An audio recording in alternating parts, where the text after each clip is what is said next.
for better policy making.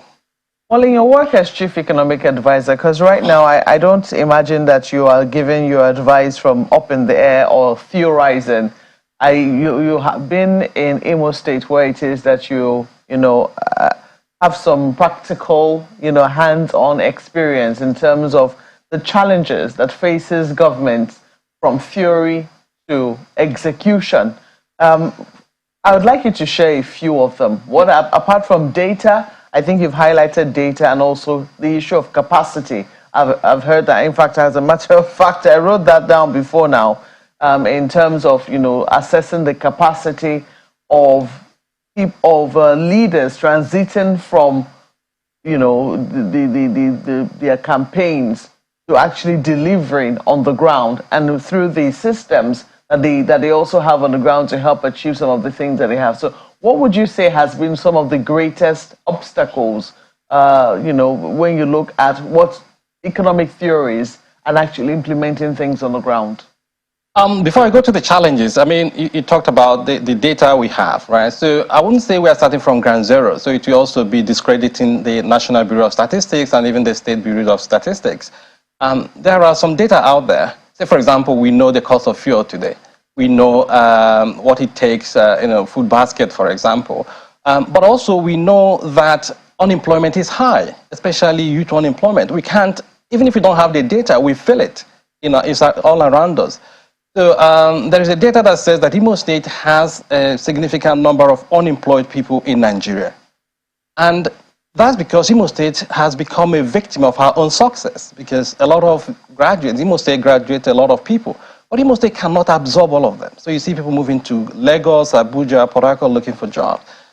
So that's why the government came up with the idea of training 300,000 people in digital skills, because with that, you have people that will be self-employed at least. So they are not looking for jobs, and they can stay in Imo State and work for companies abroad.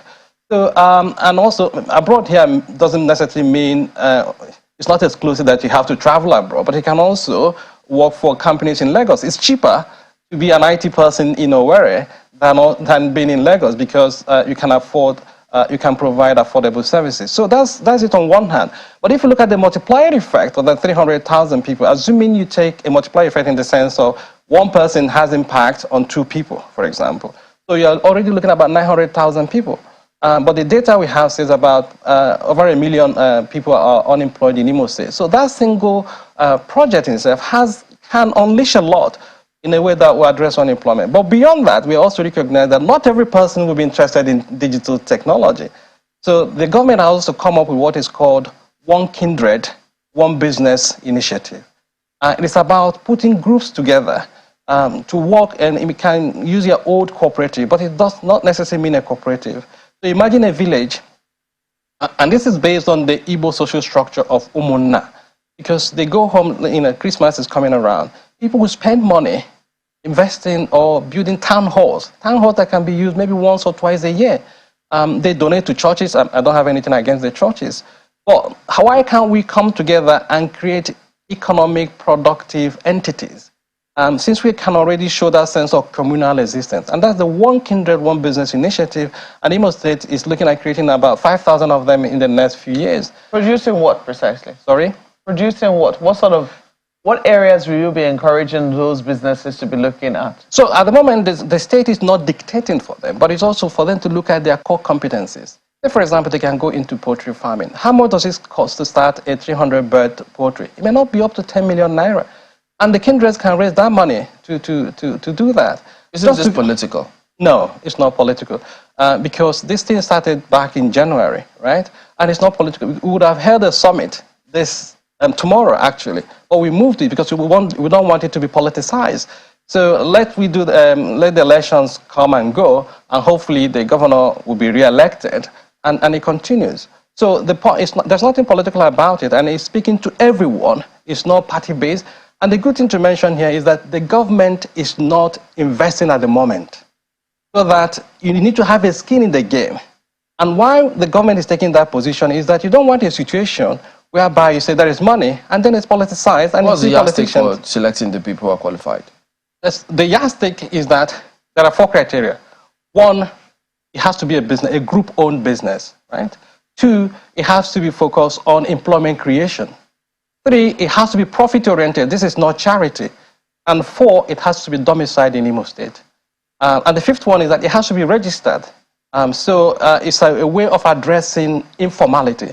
So we use the pie, it has to address poverty, it has to address informality, and it has to address employment challenges. That's the PIE kind of acronym there. But pardon me, but isn't this tantamount to reinventing the wheel? Because I heard several residents there say there's a template already that former leader there, Sambakwe, had. Every local government area, there's an industry there, and that was hugely significant and sustainable and successful at the time.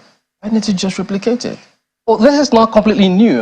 You can also say there is one thing the federal ministry, I think is the Nigeria Export Promotion Council, also has one local government, one product. That is the OLOP. But a product is not a business. So that's the difference between what Imo State is doing here, which is new. Because you can have a product, the product is a commodity. But if you build a business around it, and this business doesn't necessarily need to be commodity-based. I gave you the example of poultry. Do you know that the poultry products consumed in Imo State, you say Imo State is the hospitality capital of the Southeast at least. But you find out that Imo people are not able to produce enough to satisfy this industry. And this industry sometimes imports goods from outside Imo State. So that in itself will drive demand. And it's not about one local government, one product per se. But like I said, it's about business. And you talked about Sambakwe. Sambakwe, I've challenged people to show me the industrial policy of Sambakwe. I haven't found it yet. But he did great. So the government also, last year, November 2nd, launched an industrial policy, which is guiding what we are doing at the moment. So we just had a 1-year review of it. And the digital economy came top on that industrial policy, as well as the agribusiness agenda, which we are now trying to champion with the One Kindred, One Business initiative. It is interesting. I think that digital trading thingy must have been, I don't want to say misrepresented, or maybe it's how the governor also represented it in the media. I don't know if you saw the articles that came up on the heels of him trying to campaign with that.